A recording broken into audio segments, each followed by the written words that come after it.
All right, let's look at a few techniques that you can use to finalize your coil cup today, how we might want to think about our surfaces and finishing those up. So before we looked at just using the metal rib, and this works really well if we did a good job with our coils and we have some good symmetry already. So I can use my metal rib.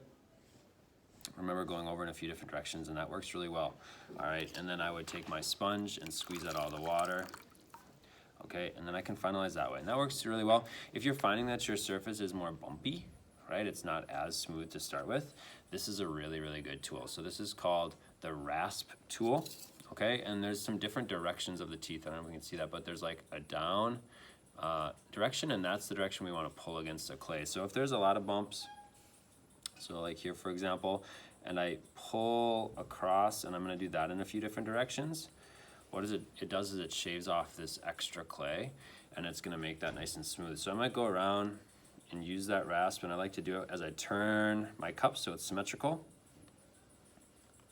Okay, and don't worry, it does look rough to start, okay, but it knocks down all those big bumps. So I'll use the rasp, then I'll use my metal rib again and smooth that out. And that should really help smooth your surfaces. The other reason that's really helpful is if your coil pot is like thick. So maybe as you're putting your coils together, they just got a little thick, that rasp will thin out your cup and make it a little bit nicer. Okay, so good. So I would use my metal rib, and then obviously I would use my sponge again. All right, smooth that out, and that'll create a really nice smooth texture. Okay, so I recommend doing that for everybody, and then off of that, I could choose to do texture, right? So I can like carve into my clay.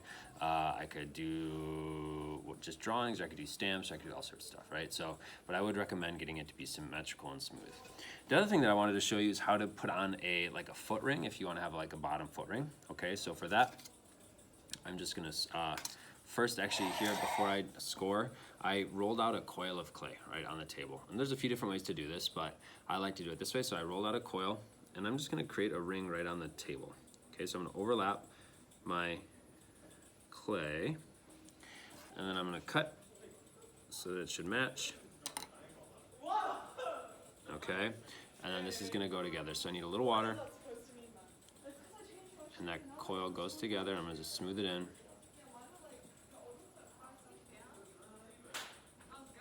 Okay. Now as I put that on my cup, that's a good size for my foot ring. So I'm just gonna score the bottom. All right, give it a good scratch there. A little water. Okay, and that should fit on there nicely, and then it'll be a nice foot ring, okay?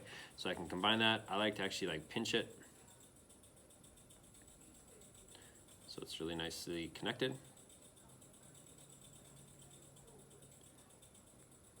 Okay, then I can smooth that out and integrate that into the surface of my cup. Okay, so that's kind of a nice way to kind of finalize your coil cup. But again, you can do all sorts of things. I could think about adding some textural elements. I like to sometimes just take little bits of clay. All right, and if I put a little bit of water on them, I can do I don't know, you can do little designs, adding to the surface, right? I could put on handles if I want, and you can experiment with that as well. So all those different things are really good ideas. Remember, we're gonna make sure the rim is nice and smooth.